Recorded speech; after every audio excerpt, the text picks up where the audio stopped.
Greetings. This is Justin Allen with the Elite Nurse Practitioner. Welcome to the Elite Nurse Practitioner Show, podcast dedicated to nurse practitioner entrepreneurism and achieving financial freedom, where I talk directly with nurse practitioners who need help. Listen up, our market is saturated. Jobs can be scarce. We are underpaid. We are undervalued. We are taken advantage of by the sharks within the healthcare system, and frankly, screw that. I'm sick of it, and it's time for a change. And listen, I'm here to help make that happen. We are powerful. We can forge a path where we are in control of our career and ultimately our financial and personal well-being. You do not need to submit to healthcare administrators and your doctor overlords. You do not have to take a measly salary. You do not have to work 50 to 60 hours a week. There is a different way, and I'm here to show you that path. This podcast is raw and unfiltered. I have not talked to the nurse practitioners in this podcast prior to the call outside of an email exchange to schedule the episode. What you're about to listen to is a consultation session between a nurse practitioner and myself. It is real, it is unscripted, it is unplanned, and I have no idea what we're going to talk about. Anything and everything can happen during our conversation. The nurse practitioners in these episodes are struggling with an issue in their professional or financial life, and they have reached out to me for help. My goal is to help the nurse practitioner with actionable advice that will enhance and improve their professional, business, and financial life. My other goal is to hopefully help my nurse practitioner sisters and brothers build a more productive, powerful, and free life. So I hope the content and information within these podcast episodes does just that. All right, onto the episode.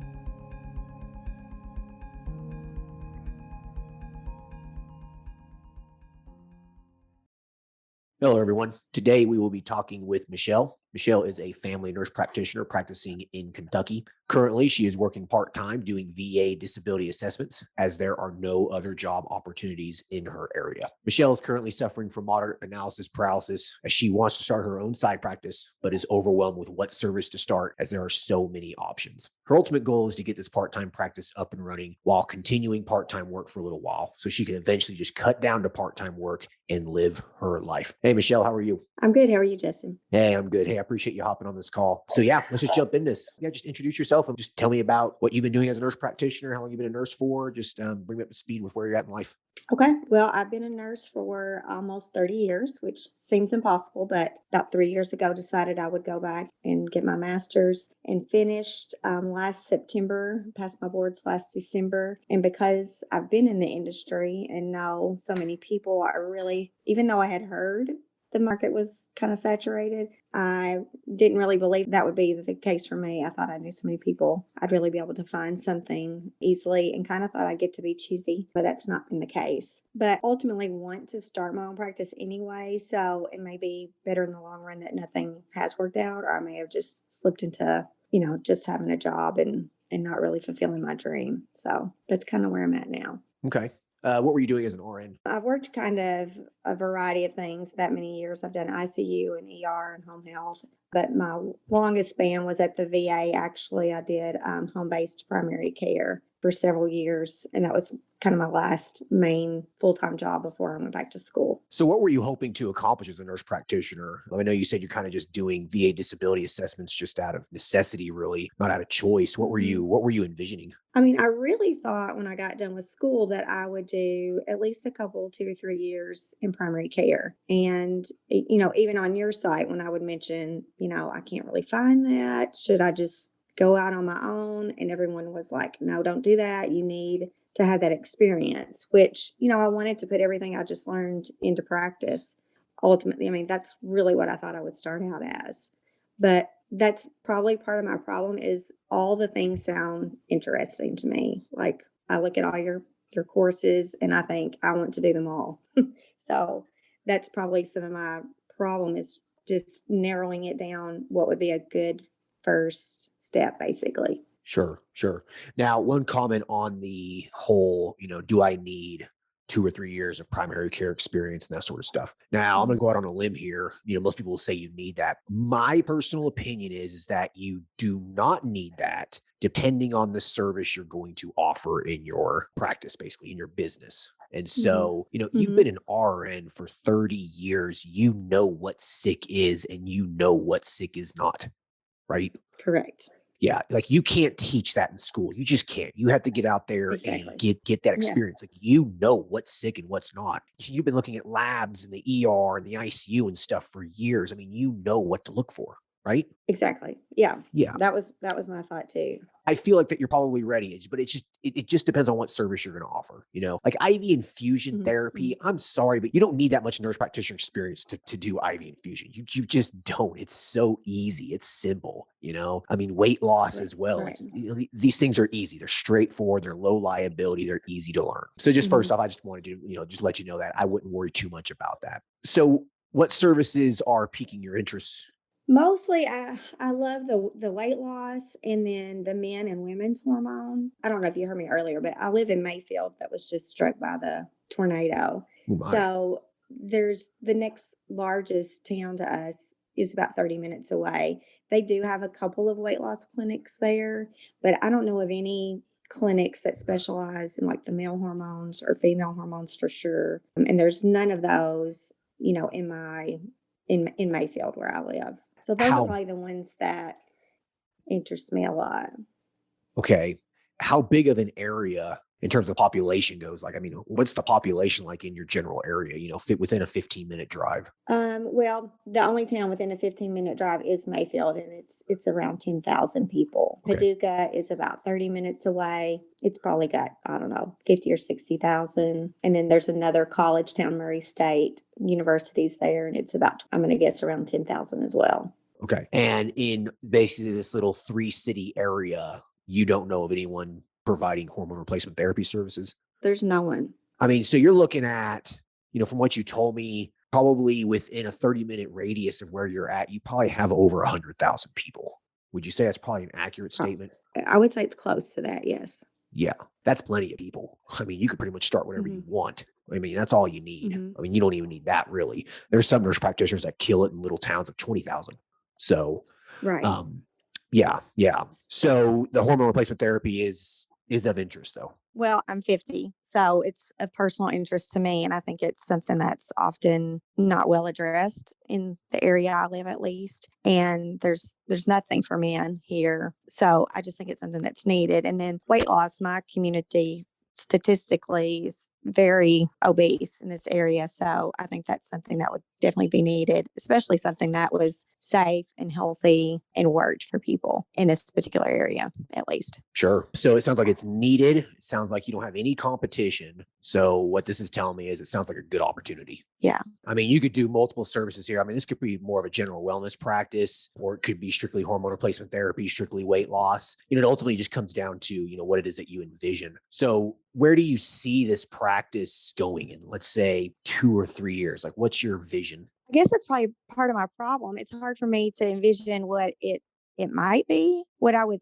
love for it to be is something that could still generate income if I wasn't necessarily there, that I could do remotely, maybe check in or do televisits or something like that. I would love to be able to do telemedicine as well, just so if my husband and I wanted to travel, to Florida for 3 months, we could and still continue. So I guess that's part of my indecision. Should I only start something that's telemedicine, or should I start something more brick and mortar and just have that as an option and build that later? What do you recommend on that? I think both. I think hybrid models work the best right now. It sounds like you want time. Yes, I definitely want time. You want time. Yeah. I mean, we all do. So you want time, you want freedom, you want a passive income stream of some sort. Yes. And I also do truly want to help people. Well, sure. Right. I mean, of course, that's what we do. But those are the goals of the business. Exactly. Yes, exactly. Right. I know you mentioned something about your husband was planning on retiring soon before we started this. Tell me about that. Is he planning on retiring in the next couple of years or what? He can retire 2 years from last month. He's not sure he will, but he could. So I'd like that to be an option. If something was built up enough to where he could retire and we could do more traveling. Gotcha. And so you want him to retire, if he wants to, but you want to be able to enjoy the retirement with him versus continuing to have to work. Exactly. And where are you guys at with your retirement savings and whatnot? Like, are you building a nest egg or what? We're working on a nest egg. Good retirement through his company, 401k. And then we have some rental properties, one of which was destroyed by the tornado. Well, they totaled it, but we're going to restore it. from the tornado. So it actually may be a positive financial thing. So we'd like to build that up a little bit more before retirement, but we'd be in the position where he could retire in a couple of years. Gotcha. So you got a 401k. I mean, that'll start generating some, some income, some rental properties. So it sounds like you're doing okay on that front. Yes, I feel like we're doing okay on that front. Yeah. Okay. And so I guess your goal in the next 5 years would be is to build your nest egg up outside of his. So that way you can just have multiple incomes. Yes, exactly. Like I was saying, I think a hybrid practice is really the way to go. 100% telemedicine practices work well. 100% brick and mortar practices work well. But the modern practice today is a practice that has both delivery methods within it, or even a mobile delivery method aspect in it as well. Okay. COVID changed how care was delivered. So younger generations are expecting telemedicine. Older people are expecting more brick and mortar. Then there's a mixture of, basically both. Some people want to do brick and mortar. Some people want to do telemedicine. Some people just want to shake your hand, right? Right. So I think a hybrid model probably works best. And also from a passive income stream point of view, you're going to want a brick and mortar practice as well, because, if you want to go to Florida for 3 months, you're going to need some income coming in to, support that, unless you can live off of, your husband's retirement, rental property income, and those sorts of things. But, you could have an RN there doing IV infusion for you, for example, or a medical assistant there checking in patients for hormone replacement therapy, refilling medications and those sorts of things. And then you just do the follow up with a phone call.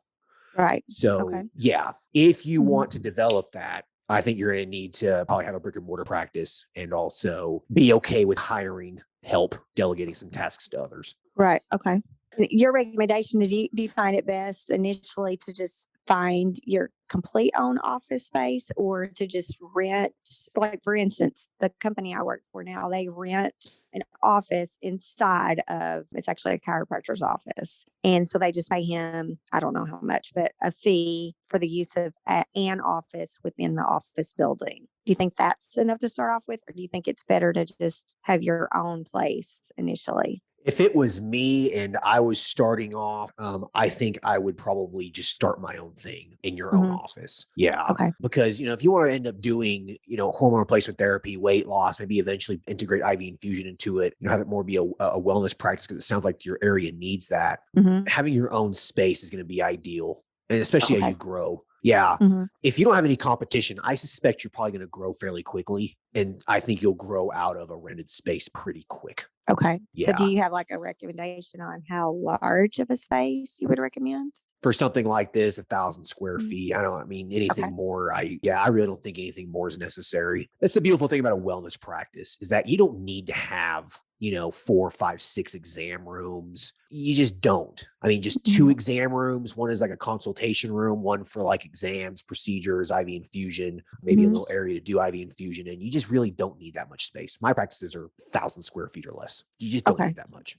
That's super helpful though, because, that's hard to figure out where to start on that. Don't get 2,000 or 3,000 square feet. You're going to just waste your money. It's not needed. Half that space will just be sitting there and you'll be paying for nothing. I would strategically put this place somewhere that's within an easy drive of all 3 of these cities. I wouldn't put it smack dab in the middle, out in the middle of nowhere, but I think it needs to be somewhere that's easily accessible on a main road. Okay. I would probably put it in maybe one of the larger areas in the larger city, because that's probably where a majority of your patients will be coming from. But if there's more competition there, then I probably would go to that other city that was like 10 or 20,000 people. Right. Okay. Yeah. Do you have any idea what kind of commercial real estate's available there? Have you peeked around? I know a little bit more in Mayfield, where I live. There has been several spots. I suspect it's going to be harder to come by after the tornado, since so much was destroyed. Mayfield would be the most economical place to rent for sure. Murray would be the next highest, and then I'm sure Paducah would be the most expensive. You're probably only you're probably only looking at maybe differences of just a couple $100. Possibly. I haven't looked because I really didn't, I wasn't for sure. Should I just do completely telemedicine or brick and mortar? So I haven't looked extensively. So that's something I'll want to do. Absolutely. Yeah. That's it's really, really important. And when you find a place, you want to make sure that it has good roadside frontage. Okay. Mhm. You want something that's Mhm. easily visible from from the street or the highway. If I could go back, I would probably, my first clinic was kind of in a hole in the wall, little shopping center kind of thing, tucked away from the road. You really couldn't see it. It was because I was just cheap. I didn't want to take much of a risk. And so if I could go Yeah. back, Yeah. if I could go back, I would have paid the extra $200 to be at a nice spot right from the get-go. I would have grown a lot faster. Okay. Yeah. Just kind of So keep it's that worth in the mind. extra. I Okay. think so. I think so. I Mhm. mean, if you can afford it, absolutely. I mean, if you are like on a real strict budget and that sort of thing, then, sure, a couple $100 a month might make a difference, but you don't have much competition or anything. I really feel like that you'll be able to make up that difference easily. I think that you need to start this with basically one or two services at first. So, hormone replacement therapy is easy. It's really not that Mhm. difficult to learn. If you can navigate lab work, it's pretty easy. It's mostly laboratory medicine. And you're going to be mostly examining, the hormone levels themselves. You're going to be keeping them within, a physiological range. And you're just going to be monitoring for side effects, hematocrits going up and those sorts of things. So yeah, it's really, really simple. And honestly, rarely you'll ever see any side effects in blood work at all. It's great. So would you recommend starting with hormone replacement or just man or woman, or would you recommend starting weight loss and then adding hormone? What would you recommend? Well, you said there's already weight loss clinics, right? There's one I know of in Paducah. There may be others, but I know of one. I don't know of any in Murray. There's none in Mayfield where I live. Yeah. So I usually recommend sticking with one thing at first and then adding services as you go. That's typically what I recommend. Okay. In your case, if there really is no competition here, then having a few services at first might be more ideal just because you'll be able to hit a larger patient demographic. So I guess it's ultimately going to come down to what you're comfortable doing and how much time you have to invest in this. You're working 2 days a week doing the VA disability assessments. Correct. And so you want to dedicate 3 or 4 days a week to this at first. Yes. So, I mean, you have plenty of time to do a few different services. And like I've said before in other episodes, that the world will kind of tell you what they want. So if you start with 3 services, let's say female HRT, men's HRT, and weight loss, start with those 3 services, you'll kind of see what takes off and what doesn't. And then whatever takes off, that's what you'll focus your energies on. Gotcha. Yeah, that's kind of what I would recommend, because it sounds like Okay. that you're not too sure what's going to take off and what isn't. Yeah, I feel like all of them might take off actually, but if I had to pick one, I feel like weight loss would take off the most, just because almost everybody needs to lose weight and wants to lose weight. But, the people needing to lose weight, are they willing to pay for that help? Well, there's enough that are. Not Yeah. all of them, of course, but I think there's Right. plenty that would be. The thing with hormone replacement therapy too, you got to remember is that if you can optimize someone's hormones, typically the weight will come off. Right. Exactly. Well, that's true. Yeah. I mean, I've had patients. I had a 34-year-old male whose testosterone level was like 350. I mean, it was low. It was low for his age. And we started him on testosterone replacement therapy. He weighed, I want to say it was like 280 pounds. He was obese. We started him on testosterone replacement therapy, and just through, just doing some exercise, dieting, and the testosterone replacement therapy, I mean, he lost like 70 pounds in like 4 months. It was amazing. Wow. It was amazing. I mean, he put the work into it, right? But Right. the testosterone improved his motivation to the point to where he could do that, and also accelerated his metabolism. He was able to put some lean muscle Right. mass on and that sort of stuff. Right. He didn't need weight loss meds. So this does fit together well then. It The does. female. Okay. Yeah. It does. Okay. Absolutely. Mhm. Because listen, when you're doing weight loss, okay, you want to do lab work. A lot of weight loss clinics don't do labs. Here's your phentermine. See you in a week, see you in 2 weeks, see you in a month, whatever. Give me $200, right? You don't want to operate a pill mill like that. No, I do not. Yeah, it's a pill mill. It's all it is, right? And so if you do a comprehensive lab panel during the initial visit, you'll be able to correct hormone imbalances before putting them on, weight loss medications. I mean, if they're hypothyroid, you put them on thyroid meds, they're going to lose weight, right? You treat the underlying condition. If their testosterone's low, if their hormones are out of whack, you treat that first and then do additional medications. I wouldn't stack a bunch of stuff all at one time, because if they have side effects, you won't know what's causing it. Exactly. Yeah. I really think that you should do all 3. I like that idea. Yeah. And you'll find out what works and what doesn't. Right. You'll find out what people want and what they don't want. I mean, I advertise weight loss services at my men's health practice, and there's only like one weight loss clinic in my town that's dedicated weight loss. And, I advertise weight loss at my men's health practice, and I really don't get a whole lot of people just wanting to come in just for weight loss. I just don't. Guys want just their testosterone replacement therapy. That's what works for me. Right. You might find that you just absolutely kill it with men's health, or maybe you kill it with maybe just doing weight loss or something. I mean, you'll find out in a period of a few months. Okay. So you'll know. Okay. You'll know.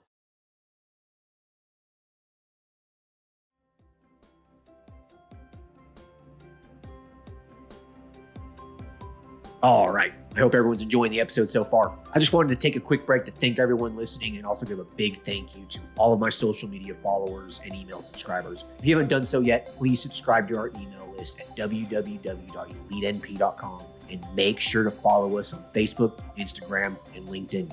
Email subscribers will receive updates on new weekly podcast episodes, multiple weekly articles we publish, new courses, and everything else related to helping you succeed. Remember, all Elite Nurse Practitioner courses are designed to help you build a niche practice, increase your financial strength, and to break free from the rat race. If I can break free and then other countless nurse practitioners can break free, then so can you. Additionally, please share this podcast with your other nurse practitioner sisters and brothers out there. The more NPs that venture out on their own, the stronger our profession will become. Now, let's get back to the episode.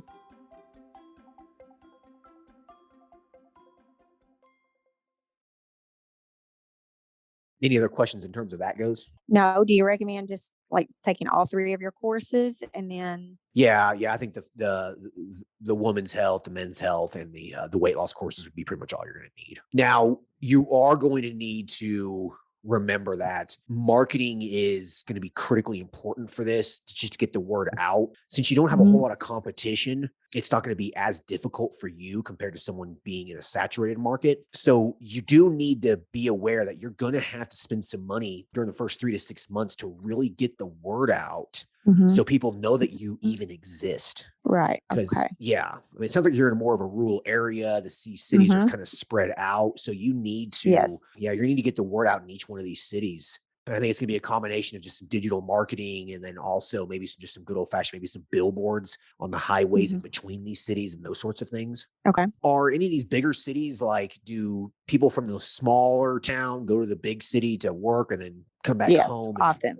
Okay. So those main routes, those highways in between, the smaller towns and then the big city that people go to, those would be ideal places to throw a billboard up for 3 months or so. Okay. It does cost money though. Billboards are not, they're not cheap, but if you're in a more of a rural area, they might be pretty affordable. Right. Okay. And so usually I can expect that like 3 months or so to kind of get the first word out. Yeah. Well, you want to have a billboard up for 3 months. Any more than that tends to diminish the return on it because the same people just keep driving by it every single day. Right. You know what I mean? Yeah. Right. So you're not getting a whole lot of new eyes on it. Yeah. Okay. So about 3 months. That's it. Just to get the word out. And then after that, I just don't think they're really worthwhile. Do you recommend a lot of Facebook ads? Yes. Oh, absolutely. Digital advertising is really that's the future of marketing. That's going to be your greatest return on investment, really. How tech savvy are you? Do you kind of know what you're doing, or are you clueless?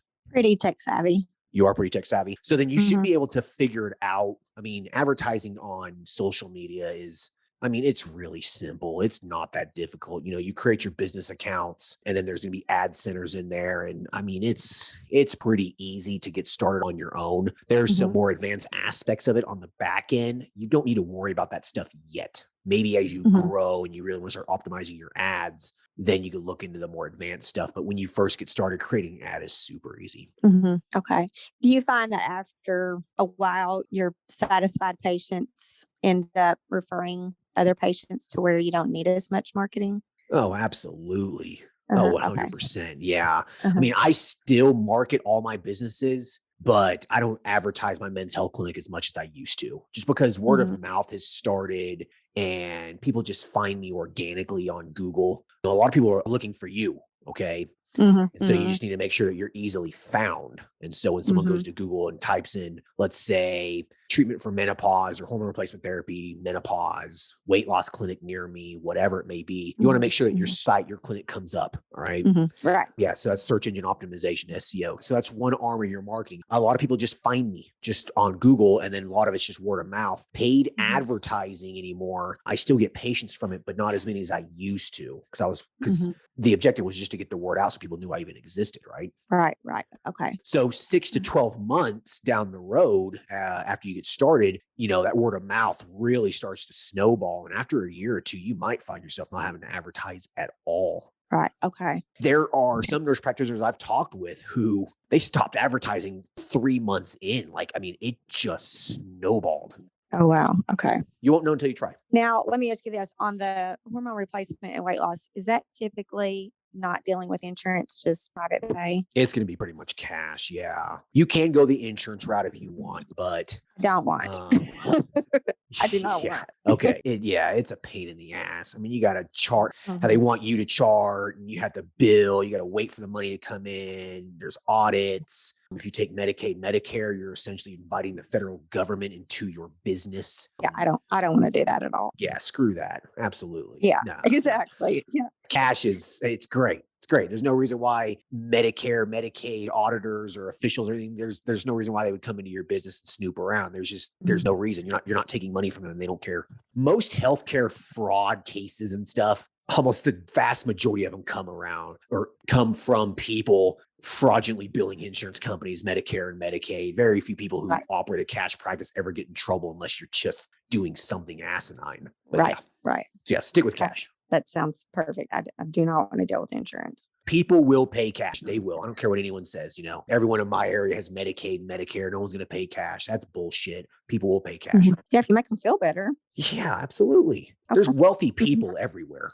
Any other questions in that regard? Do you feel like that you have a decent grasp on the services and just keeping it real focused there? Yeah, I think so. So let me ask you this, timeline is I'm a list person. So I guess start looking for brick and mortar space and then get through these courses, then find a collaborator. I'm in Kentucky, so I do have to have a collaborator at least for the first 4 years. Be ready to start going after that. Open up.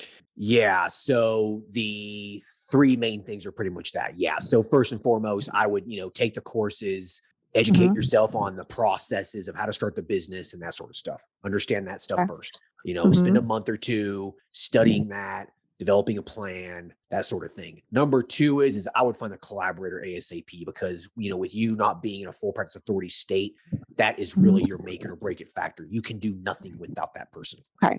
So that's really should be your second priority. And then your third priority here will be, finding a space, getting the legal entity formed, an LLC, corporation, that sort of thing. That's discussed more in the course. I'm not going to go ahead and talk about that. It's really, you'll get a bank account set up, you get your website and that sort of stuff. Everything else is almost secondary once you, learn the knowledge, get the collaborator, find your physical location. Once you do those 3 things, you are pretty much locked in and you've just knocked out a huge chunk of what is needed. And then after that, it's just secondary things. And it's just doing it. It's just doing being brave right. and doing it. Yeah. In your courses, what about computer programs to run these clinics? Do you cover that in the course? What's recommended? You mean electronic medical record? Yeah. Yeah, absolutely. Now, remember, you being cash, you could do paper charts if you want. Okay. Yeah. It's really up to you on how you want to do it. Finding an EMR is simple. You just sign up for one, start playing around with it. If you like it, cool. If you don't, try another one. I still do paper charting at my medical cannabis clinic. I don't see a point in doing EMR. I see no point. What about in your hormone clinics? Do you do EMR there or just paper? Yeah, I do an EMR there just because we do a lot of, I do a lot of telemedicine visits and that sort of stuff. So I want to just really kind of log in and so if you plan on doing telemedicine too, you're going to need an EMR for sure. You could do paper charts at first until you figure out everything. But the power of an EMR though will allow you to have online scheduling and, uploading labs into it and e-prescribing and, all of those sorts of things. So it really will increase your efficiency. Right. Okay. And another thing that I want you to prioritize too is marketing it as well. Make sure that you have a really good, solid website. I would probably hire a professional, $1,000 to $2,000 to get a good, solid website up and running, and figure out how you're going to market this, and then slowly just kind of ease yourself, into it. You should be able to get this set up within 1 to 2 months, and then start seeing patients while you're still working part-time, and then see what happens. Okay. Yeah. Do you have any other questions there? No, I don't think so. I feel a lot better about it. Yeah. I mean, it sounds like you kind of knew what you wanted to do. You just need a little bit of a, nudge and reassurance. Yeah. Yeah, I think so. It's helpful to talk to someone who's done it and just kind of lay it out, I guess, more of a plan. Yeah. That's it. Just start taking action one thing at a time, I read your article, your yeah. blog post the other day about taking action. Yeah, that's it. It's just taking action. Once you sign that lease, you're in. Right. That's the number one thing that will force you to do this. Because if not, you're going to be sitting there paying for a lease, and your husband's going to be pissed. You're right. So yeah, once you sign that lease, you're locked in. I mean, it's go time.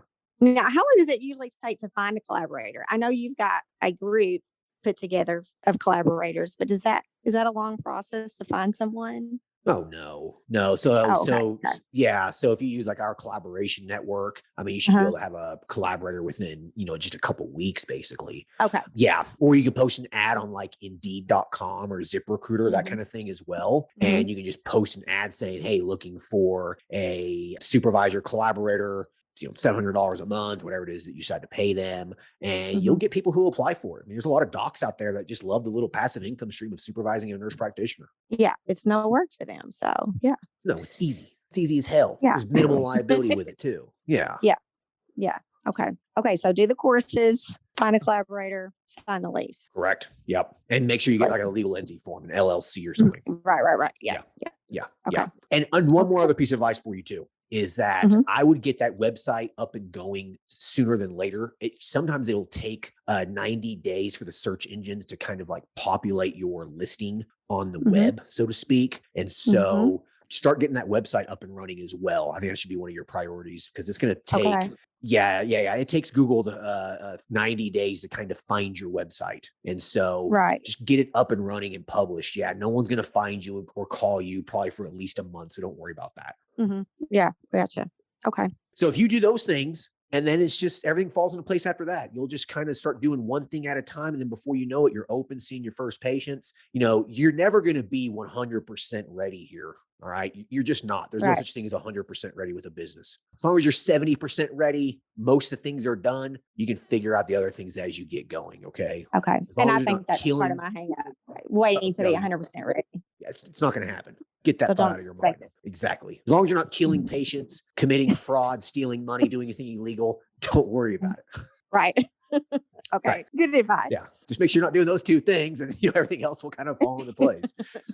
Okay. Right. Malpractice too, make sure you got a solid malpractice policy, but that doesn't need, you don't need that until essentially you open the door and see your first patient. So that's not really a super, super high priority. I mean, you could get that literally, underwritten and set up within a week of opening. So don't worry too much about that. Okay. Yeah. Okay. Yeah. All right. Do you have any other questions? I don't think so. So it's super helpful. Good. Well, I like to end the episode with allowing you to ask me a question. Is there anything that you would like to ask me? What would be your number one book recommendation? Book recommendation? Rich Dad, Poor Dad. Gotcha. Read that one. Yeah. It'll completely change your mindset on how you view money and how you develop wealth. Yeah. Yeah. Rich Dad, Poor Dad. If anyone's listening to this, you should really read that book. Another good one too is called The Pumpkin Plan. Oh, I don't know that one. Okay. The Pumpkin Plan. The Pumpkin Plan. It's basically, farmers have a pumpkin patch, right? And they focus on growing that prize winning pumpkin. They don't care about all the other little pumpkins around it. They focus on the one pumpkin that just grows. They feed it, they fertilize it, they nurture it so they can take it to the, the county fair and win with that pumpkin. So it's kind of like your business. Focus on that one pumpkin, that one winner. Put all of your energy, put all of your time into it. And then once it's grown, now you can focus on growing another one. Does that make sense? Yeah, it makes total Yeah. sense. That's a great book. That's a great book. Okay. Yeah, I haven't heard of Yeah. that one, so I'll read that one. All right. Well, if you don't have any other questions, listen, I appreciate you hopping on this call. Thank you. I appreciate it so much. Yeah, no, you are welcome. All right. Well, you stay safe out there, going through this devastation with those tornadoes. I hope everything, works out for you guys out there. Thank you. Thanks so much. All right. You're welcome. Take care.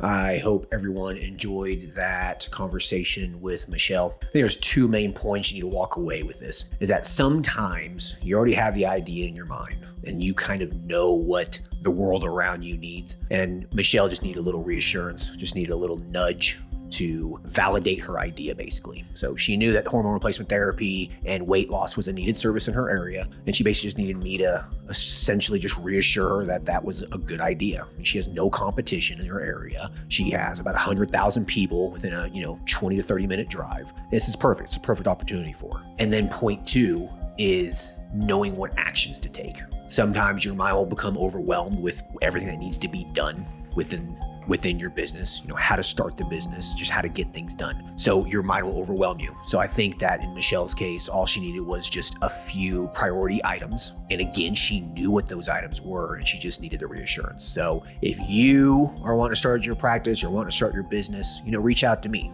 go to the Facebook group, whatever. Get some reassurance from other people. There's people in your life, there's people out there that are more than willing to help you, all right? If you have an idea and you feel like it's a good idea, trust your gut. Do a little bit of research. Take a look what's in your area, right? Is there competition? If there isn't, then chances are high that you will do well.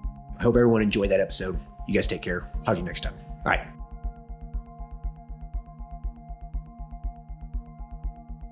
Thank you for listening to the show. Quick legal disclaimer. The content of this podcast is meant for informational and entertainment purposes only and should not be used as legal, financial, medical, regulatory, or practice-specific advice. For information pertaining to your specific legal, financial, medical, or practice-specific needs, please be sure to consult with your lawyer, CPA, medical director, and or your state's practice laws and the most up-to-date clinical guidelines. As always, do your due diligence when it comes to any information found online and in podcasts. The content in this podcast is copyrighted by Galaxy Medical Southwest 2022 and cannot be duplicated, rebroadcasted, or reproduced without our written permission.